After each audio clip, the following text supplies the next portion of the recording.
Hello and welcome, guys. I want to thank you for taking the time to watch this training segment. You know, it's an honor actually to be sharing with you this information because I was asked to talk about how to expand your business, how to grow your business, not just your customer base, but actually your network of distributors.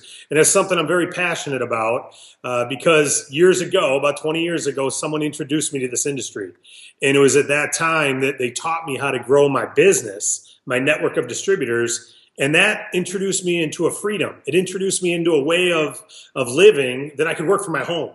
I'm sitting in my home right now, it's in the afternoon, and I've been able to do this since 1991 because of expanding and growing my business. So I'm now part of the corporate team at Longevity, and I'm honored to be here. My passion is in the field with all of you. So I'm going to talk about how to grow your business, and you've got great leaders out there that share that with you, but I'm going to give you kind of my take on it. And when it comes to expanding your business, again, we're talking about the network of distributors. There's two things that are really important. One is expansion of your business, and the second thing is what we call fortification of your business. And so you expand and you grow the network size, but then you've got to also be there to take care of that growth so that you don't lose what you're creating. It's almost like planting seeds in a garden. You don't just grow the corn, you take care of it so that you can actually have a harvest. And you want it to return year after year after year. Well, growing your network of distributors is much the same. So we want to expand, but then we also want to come behind and fortify and strengthen that group so it can then duplicate and expand even further. So I'm not going to get into all that on this training, but know that those are really your objectives. So when it comes to expansion, there's a couple ways you can approach someone about this business or this product. And that's really, I just defined it right there. There's a product approach or there's a business approach. Now in Longevity, we're fortunate. We've got several different product and service offerings that you can lead with if you want to use the product approach. And our business, because we're so diversified and have so many what they call product verticals that you can attract customers in, you've got a great business because you're not limited to just one industry or one segment in that one industry. Longevity has gone out and said, hey, we want to allow you to participate in many different fast-growing industries. So we're going to talk right now on this training about expanding through the business approach because Raymond and Yolanda did a great job. If you watched their video yet, I just had the opportunity to watch it before it was released, and it's amazing. They led with the product approach. And what I like about their product approach is it can be twisted and used as a business approach too. There's at one point when Raymond says, that's perfect. We've got a doctor that's actually has a product specifically designed for ABC, whatever the sickness is. And Yolanda said later, you can use that same approach for business, and you can, because you could say that's perfect. We've got a business that's perfectly designed to help you make extra money part-time from home while your kids are at school. Or if you've got someone who's complaining about being held down at work, that's perfect. We've got a business that can help you break through that glass ceiling and actually get to a point where you can escape and leave that job. So you can take their approach and twist it for business or product, depending upon what you're leading with. They did a great job. What I want to talk about is something we don't share very often, but it really helped me get out of my General Motors career in 1991. And it's called the upline referral conversation.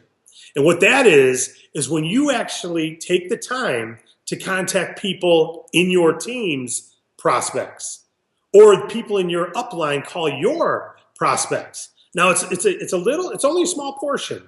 I mean, you got to get outside your zone of comfort and make contacts yourself, of course. But this is something that when you've got someone who maybe is slow to contact people, or they're stuck, they love the product, but they're not really approaching people, and we're trying to get them outside their zone of comfort, one thing you can do is let them know you want to help grow their business for them. And isn't that growing your business anyway? So I built my business in the early 90s as a young man, trying to get out and expose. Many of my friends were right out of college. They had no interest in network marketing.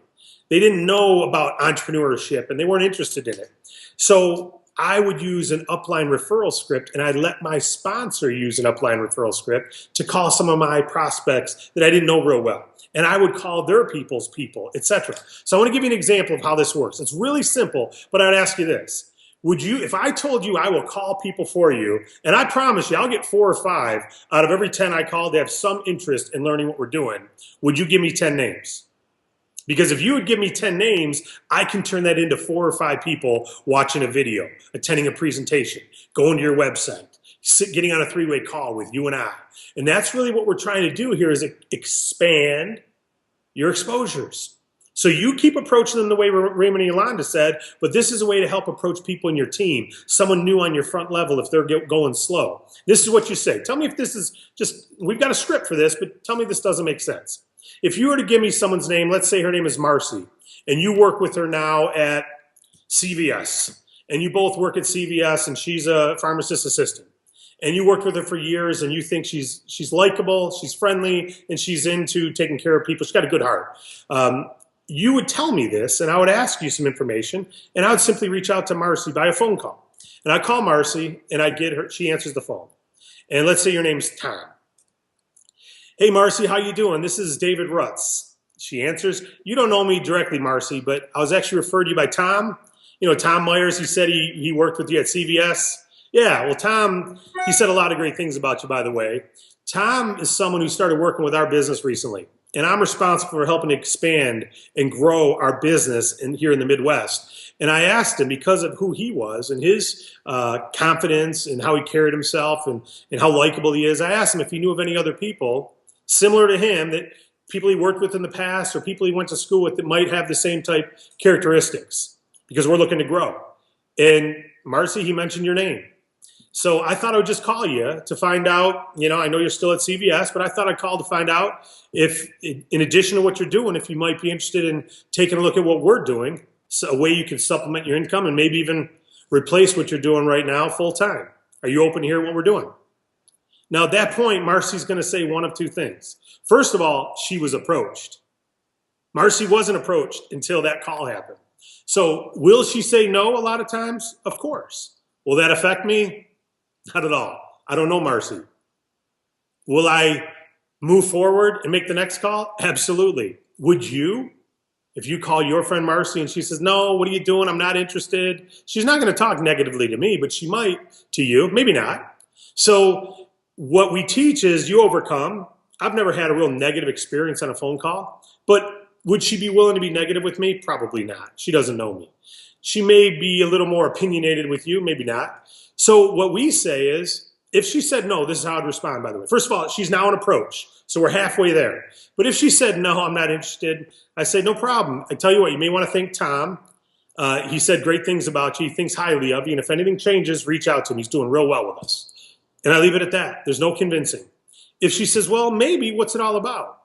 And again, I'm using a business approach here. Then I would go right into the business. Not in detail, but enough to invite her to a presentation. My goal isn't to present everything here. My goal is to invite her to an effective presentation. So I would simply say, oh, great. Well, the name of our company is Longevity International.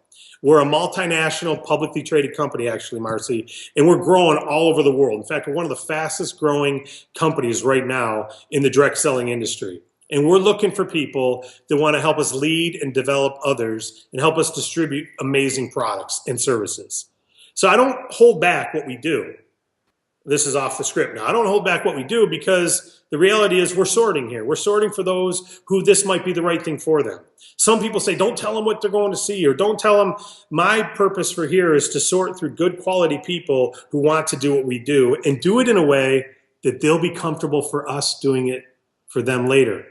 See, the key is if they're made uncomfortable in this process, they won't give us any names to call or you any names to call. But if they're made comfortable and they feel we are transparent, then they'll say, hey, they're authentic.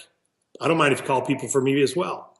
So we're setting up a process here where we create some relationship for future expansion, right? Duplication. This process can continue. So if she said, I would say we're Longevity International, multinational company, publicly traded, and some of the hot points. We're diversified. We have many different products and services that you could market and get paid for. And we're looking primarily for people to help us lead and develop an organization of other motivated people. So if you're interested, I'd love to get you more information. Does what I say appeal to you in any way? If she says no, we move on. We go back to what I said before. We simply move on. If she says, yeah, I'd be interested, then we invite her to the next effective presentation. Now, that effective presentation could be a video. It could be a live meeting. It could be a three-way call with someone. It could be a webinar, whatever the next presentation is. You want to know that in advance, of course, but you go there with a goal to get her to that effective presentation. If she lives in another state, of course, it's going to be a website or a video or some other tool, if you will. From the effective presentation, you know where we go from there. We then go to the Get Started training, the 24-hour training, a game plan, and we take it from there. So the whole purpose of this little section is to discuss the upline referral script. You can get I'm sure you get the understanding right here. This is for people that are stagnated, or maybe there's a chicken list, someone you want to call, but for whatever reason, you're not calling them. Those are great people to write down on the list to give to your upline. And you know what's fun about this is I'm learning as I'm calling your people's people. I'm learning. I'm being fortified myself. I'm seeing people love hearing about this. Very rarely does anyone complain. Usually they'll say something like, hey, I'm honored. Thanks for introducing me.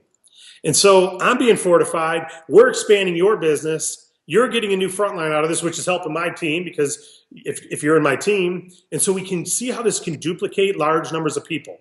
It's not the primary way to grow the business, but it's a nice little extra credit or a nice little supplement you can add to your expansion process. So a couple closing points.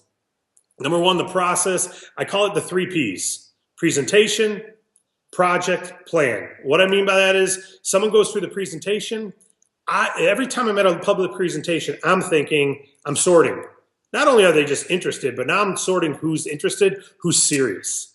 Who are the serious ones who are interested? That's what I call a project, someone I want to take on as a project that I really want to coach. We want to help everybody, but some people are more dedicated. They're ready to run now. They're ready to get after it now. Take them on as a personal project with you. Help everybody, but take them on as a personal project. So 3 Ps again are presentation, select that project, and get them into a game plan. The 3rd P is a game plan. Get them into a game plan, get them started, get them on the fast path to senior executive marketing director, and they'll go for it because they said they wanted to. They identified themselves in that presentation as being serious.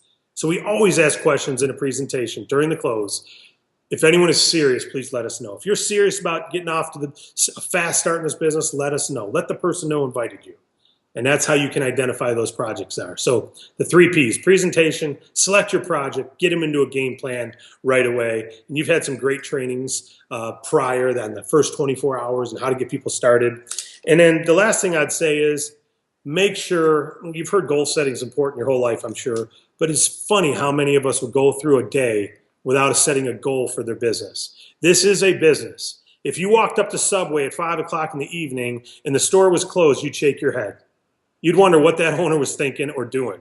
At 5 o'clock at night, if you walk by someone and they're talking about their sore knee and you're not mentioning a health product, or they're talking about frustrations with work and you don't come in with an invitation to a business opportunity, then you've got a close sign on your business and you're not serious yet. So I'd ask you to be the type person to be serious. Set goals, be accountable to those goals, set some accountability relationships with some friends, and go out there and accomplish the goals you've set. So hopefully this short little segment on the upline referral conversation is helpful. And we appreciate you being a part of the team. Longevity is made up of people like you who believe in our products, our services, and are willing to get out and advertise and promote those for your benefit, which is also the benefit of the company. And it's telling one that this business grew to be $100+ million company. And it's how you can grow your own business to be a $100+ million organization. Thank you for watching. Say, go make it happen. We're here to help you if you need it.